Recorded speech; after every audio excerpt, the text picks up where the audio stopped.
Hey guys, Waswork here to do a video on my recently acquired British Avon S10 gas mask. I actually got this in a trade from a fellow YouTuber on here. His channel is Retro Respirators if you want to check him out. And thanks a lot, man. So I traded my 1984 M17A2 for this baby, and I just have to say I am extremely happy. I've wanted to get an S10 for a while, it's just the price has been prohibitive. These are very expensive. Most of the money spent in shipping costs. And these are just, from what I've heard, fantastic masks.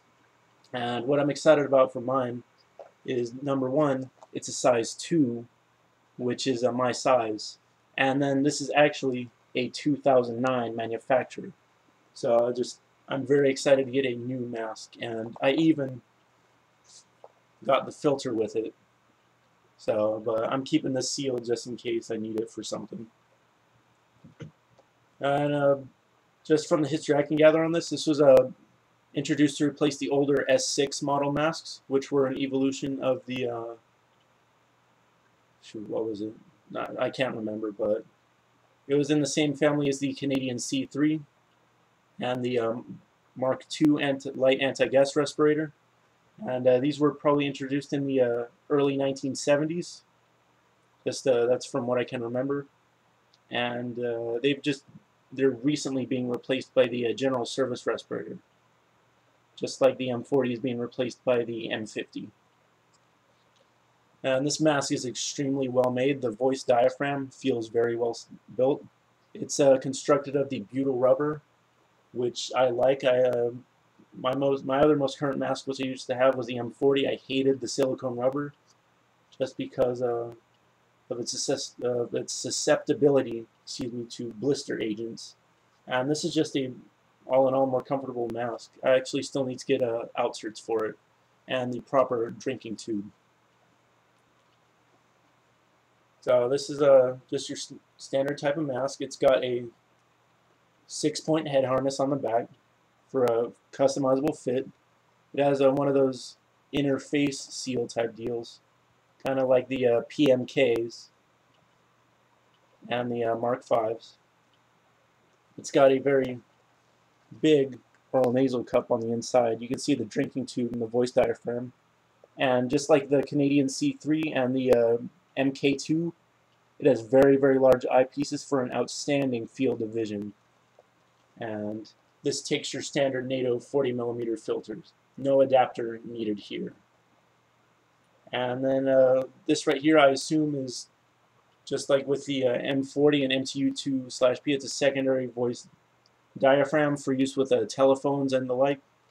You can tell they thought about this mask when they introduced it. And it has a sideways moving lever type drinking tube device, which is pretty nice versus the MCU2A/Ps and the M40s, where you got to kind of dig around. You got to force the mask up to your face in order to stick the tube in your mouth. So it's just very neat. So let's go ahead and try this bad boy on so I can continue the review.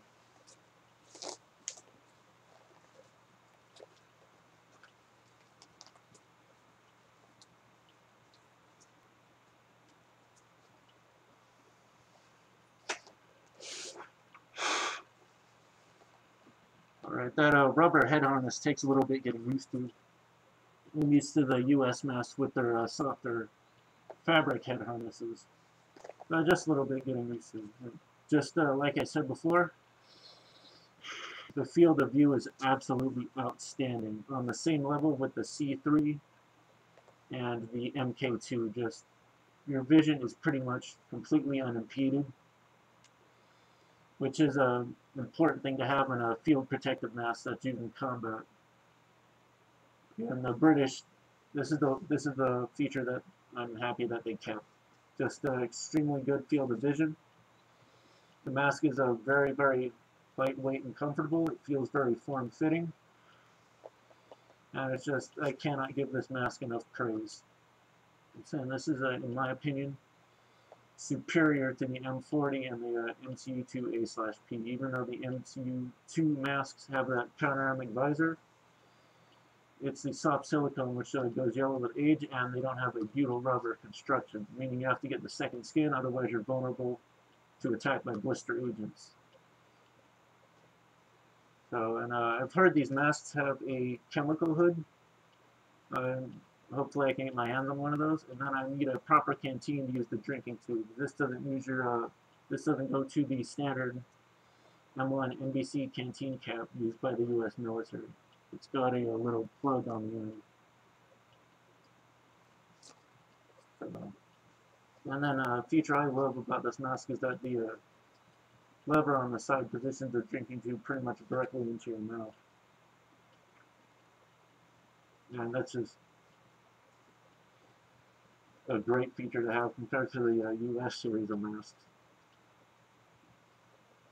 And this mask on my scale of quality and comfort, it's a solid 10 out of 10. It has all the features that you would require in a field protective mask. It's quick to don, it's extremely comfortable, it has ballistic outserts, a chemical protection hood, and a voice diaphragm plus a drinking tube. All the features that make a great mask, and it's got the butyl rubber construction, which the M40 and MCU2 series of masks lack. So it just says all the features. Just get the solid 10 out of 10, and it has a clear voice diaphragm, which is just as important, because you need to be able to communicate in combat conditions with your fellow troops. And just, you can definitely see the lineage of the quality of the vision and the voice diaphragm from the MK2 and the other series of masks used by the United Kingdom. So it's just, I'm extremely, extremely happy with this mask. And the comfort level pretty much cannot be beat. And there are no fogging issues of any kind that I've experienced, and the mask forms a good instant seal. So I hope you guys like my latest gas mask video. Please make sure to comment and subscribe.